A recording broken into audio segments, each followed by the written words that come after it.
Shri Ram. Radhe Radhe everyone. हमारे YouTube channel miss वैष्णव पर आपका हार्दिक स्वागत है। आज मैं आपके लिए लेकर आई हूँ एक बहुत ही यूजफुल वीडियो। ये वीडियो आपके लिए बहुत ही यूजफुल रहने वाली है। इस वीडियो में आप जानेंगे कि जो हम गौ ग्यारस का व्रत या उपवास करते हैं तो जब उसका उद्यापन किया जाता है तो उसके उद्यापन में हमें किन किन सामग्री की आवश्यकता होती है और उद्यापन की विधि क्या होती है। ये सारी चीजें मैं आपको इस वीडियो में आगे बताने वाली हूँ, तो आप मेरे साथ वीडियो के अंत तक बने रहिए।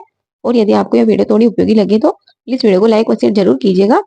साथ ही साथ इसी प्रकार की और वीडियो देखने के लिए हमारे चैनल को सब्सक्राइब कर लीजिएगा, जिससे कि आने वाली वीडियो का नोटिफिकेशन आपको सबसे पहले मिले। तो चलिए वीडियो शुरू करते हैं।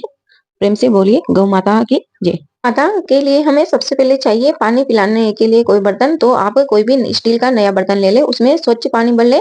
उसके बाद चाहिए हमें गौ माता को चारा खिलाना होता है, तो उसके लिए भी हमें एक नया बर्तन ले लेना है और हरी घास ले लेनी है इस प्रकार से। और उसके बाद हमें गौ माता का पूजन करना होता है। तो उसके लिए हमें ये जो सामग्री आप देख सकते हो, जिसमें रोली मोली अक्षत मेहंदी फूल, इसी के साथ ही मैं गोटा रखना भूल गई, आप गोटे को भी इसमें रख ले। और इस प्रकार की सारी सामग्री रख ले पूजन की, जो आप यहाँ पर इस वीडियो में देख सकते हो। इसके अलावा हमें ये सारी चीजें तो गौ माता के लिए हो गई। इसके अलावा हमें डोर भी चाहिए होती है, जो गौ माता के गले में बांधकर हमें उस रस्सी को मंदिर की सीढ़ियों पर बांधना होता है। तो ये आप यहाँ पर डोर देख सकते हो, इस प्रकार की आपको डोर ले लेनी है। इससे हमें गौ माता को बांधना होता है मंदिर की सीढ़ियों पर, या फिर मंदिर के जो गेट होते हैं वहां पर हमें गौ माता को बांधकर और उसका पूजन करना होता है। और नए बर्तन में स्वच्छ जल भरकर उसमें पानी पिलाना होता है, तथा नए बर्तन में ही हरी घास रखकर गौ माता को घास खिलाना होता है। और इन सारी चीजों को फिर हमें वहीं मंदिर पर गौ माता के साथ दान करके आ जाना होता है। ये तो हो गई गौ माता की सामग्री। इसके अलावा हमें चाहिए होता है कि जो गौ माता को उड़ाने के लिए हमें एक साड़ी सूट, या फिर जो भी आप पहनते हो, साड़ी पहनते हो तो साड़ी रख ले, सूट पहनते हो तो सूट रख ले।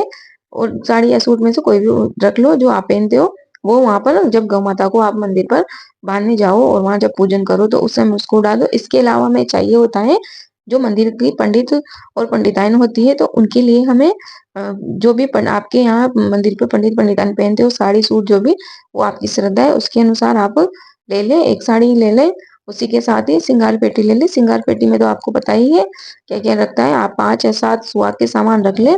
इसी के अलावा उसमें दक्षिणा रख ले। और ध्यान रहे कि साड़ी रखो तो आप उसके साथ पेटीकोट और ब्लाउज अवश्य रखो, और सूट रखो तो उसके साथ दुपट्टा अवश्य रखो, और दक्षिणा रखना बिल्कुल भी ना भूलो। उसके बाद हमें साड़ी मतलब पंडिताइन के अलावा हमें पंडित जी के लिए भी लेने होते हैं। एक पेंट शर्ट का जोड़ा और टावल ले लो।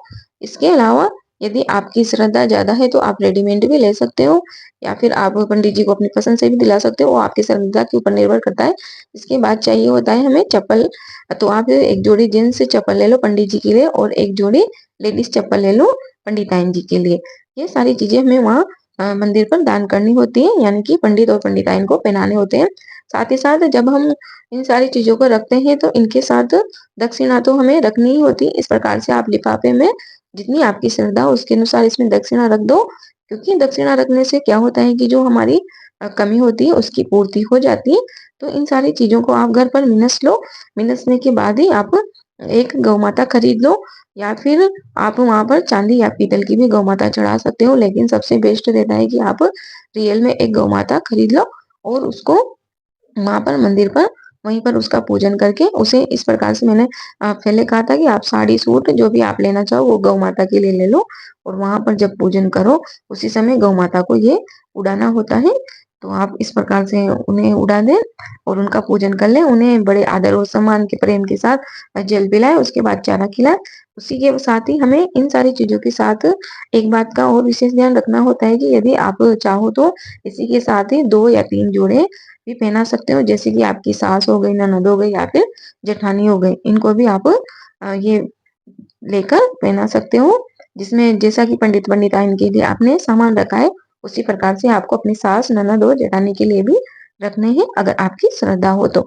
और यदि ना हो तो आप गौ माता और पंडित पंडिताइन के लिए तो अवश्य रूप से ये कपड़े और चप्पल और सुहाग के सामान वगैरह रख ले।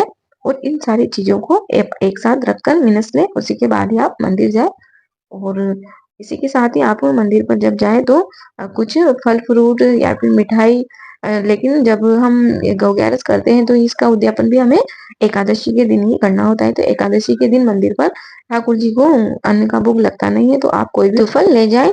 ऋतुफल आपको 1 किलो, 2 किलो, 5 किलो, 10 किलो जो भी आपकी श्रद्धा उतने लो।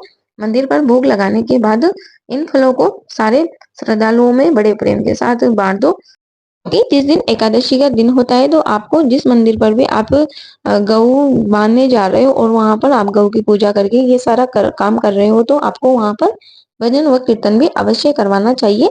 आप असली की गाय का दान कर रहे हो तब भी आप चांदी या पीतल की गऊ लेकर मंदिर पर चढ़ा सकते हो इन सारी सामग्रियों के साथ। उम्मीद है आपको यह वीडियो अवश्य उपयोगी लगी होगी, लेकिन यदि आपके मन में कोई भी सवाल हो तो आप मुझे कमेंट बॉक्स में लिख कर भेज सकते हो, मैं आपके सवाल का उत्तर अवश्य दूंगी।